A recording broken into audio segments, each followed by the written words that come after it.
Assalamualaikum warahmatullahi wabarakatuh.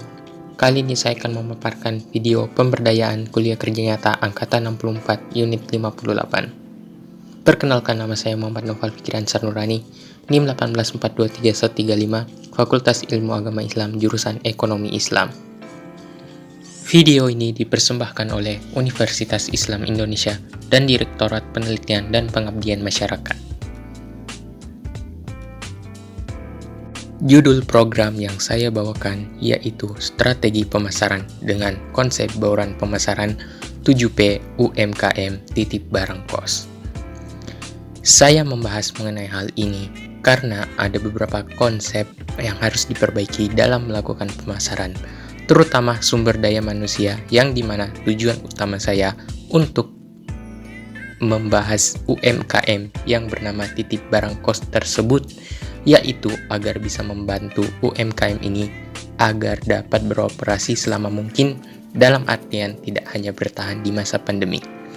Kebetulan usaha ini muncul karena melihat pasar yang cocok di masa pandemi saja. Ini adalah pembahasan mengenai bauran pemasaran 7P UMKM titip barang kos sebagai berikut. 1. Produk atau jasa. Titip barang kos merupakan usaha yang bergerak di bidang jasa penitipan barang dengan sistem sewa tempat untuk menitipkan barang-barang kos di dalamnya. Dengan begitu, para pendatang luar daerah istimewa Yogyakarta, khususnya anak kos baik mahasiswa maupun pekerja, akan terbantu meminimalisasi pengeluaran bulanan untuk kos-kosan yang selama pandemi tidak digunakan. Dari hasil diskusi dengan pelaku bisnis, terlihat yang menjadi masalah yaitu bagaimana jasa titip barang kos ini bisa beroperasi walaupun kedepannya pandemi bisa berakhir, yang dimana sasaran pasar seperti mahasiswa maupun masyarakat pendatang yang kembali lagi ke Yogyakarta untuk mengambil barang yang sudah dititipkan. Solusi agar usaha ini tetap beroperasi lama yaitu membuat sasaran pasar yang luas serta melakukan sistem promo yang cocok buat sasaran pasar tersebut. 2. Price atau harga. Bisa dilihat price list terbaru yang terdiri dari paket 1 yang harganya Rp150.000 per bulan, kemudian paket 2 seharga Rp275.000 per bulan, yang terakhir sepeda motor seharga Rp150.000 per bulan, dan lainnya menyesuaikan tergantung barang apa yang akan dititipkan, sehingga penitipan barang kos tersebut tidak selamanya memakai sistem paketan. Kemudian umumnya dari beberapa observasi dari artikel terpercaya khususnya mengenai biaya kosan di wilayah Yogyakarta sebesar Rp7 juta per tahun. Sehingga bila dibagi 12 bulan seharga Rp583.000 per bulan.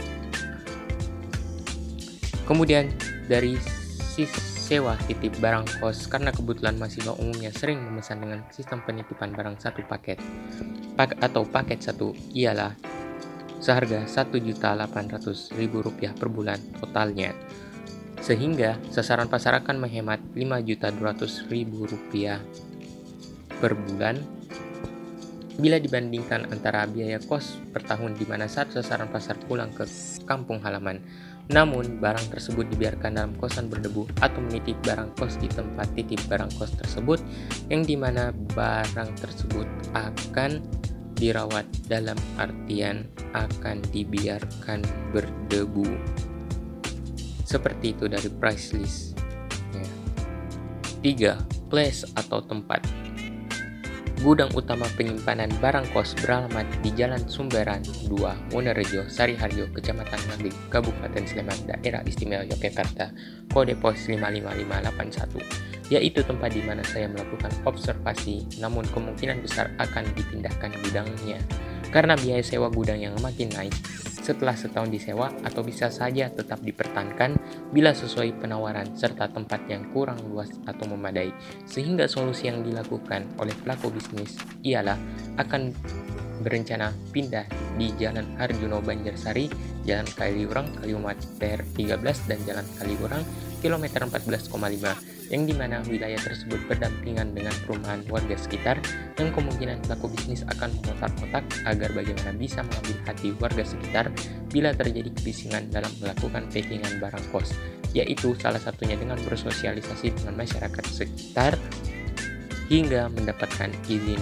untuk menyimpan barang kos di gudang baru tersebut. 4. Promosi. Promosi dilakukan di salah satu platform sosial media, yaitu Instagram, dan akan melakukan promosi dari mulut ke mulut. Pelaku bisnis juga akan melakukan pemasaran tidak hanya di Instagram saja, melainkan di beberapa platform sosial media seperti Line, Facebook, dan beberapa platform lainnya. Rencananya seperti itu. Bila kalian ingin menitipkan barang di Titip Barang Kos, kalian bisa hubungi kontak HP ataupun WhatsApp 081316171886. Saya melihat dan pelaku bisnis juga tidak ada masalah besar dalam promosi, di mana promosi di Instagram bisa dibilang sejauh ini masih terbilang masih efektif. 5. People atau sumber daya manusia. Saat ini, usaha jasa UMKM Titip Barang Kos belum memiliki karyawan tetap, yang dimana saat ini cenderung mengajak masyarakat sekitar gudang penyimpanan barang dan kadang juga mahasiswa UII. Beberapa dari itu untuk melakukan packingan barang namun hanya bersifat sementara.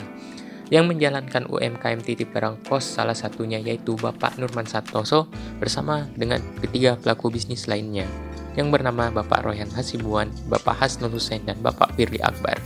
Namun dari hasil diskusi saya dengan salah satu pelaku bisnis yaitu Bapak Nurman Santoso, di mana sumber daya manusia yang kurang akan berpengaruh terhadap kelangsungan UMKM tersebut berjalan, terutama dari segi keamanan barang. Bila barang tersebut tidak terjaga 24 jam, maka risiko barang kecurian, barang yang tiba-tiba tidak terawat kemungkinan besar akan terjadi.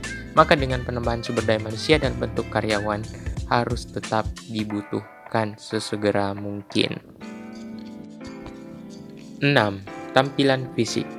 Tampilan fisik gudang penyimpanan barang terdiri atas 3 gudang, yang dimana gudang tersebut berbentuk seperti halnya rumah kontrakan yang dialihfungsikan menjadi gudang penyimpanan barang yang disertai dengan garasi tertutup, khususnya untuk penitipan motor yang akan selalu dirawat agar akinya tidak rusak. Selain itu, gudang lantai 1 dengan 1 ruang tamu dengan 3 kamar. Kurang lebih seperti itu. Dilihat dari foto tampak luar dan tampak dalamnya. 7. Proses. Proses adanya ide bisnis tersebut ialah dengan melakukan survei pemasaran apa saja yang sesuai dengan kondisi pandemi, mengingat bisnis UMKM ini beroperasi saat awal masa pandemi tersebut, hingga melakukan pemasaran dari sosial media, Instagram, dan WhatsApp, maupun dari mulut ke mulut, terutama terhadap masyarakat pendatang maupun mahasiswa.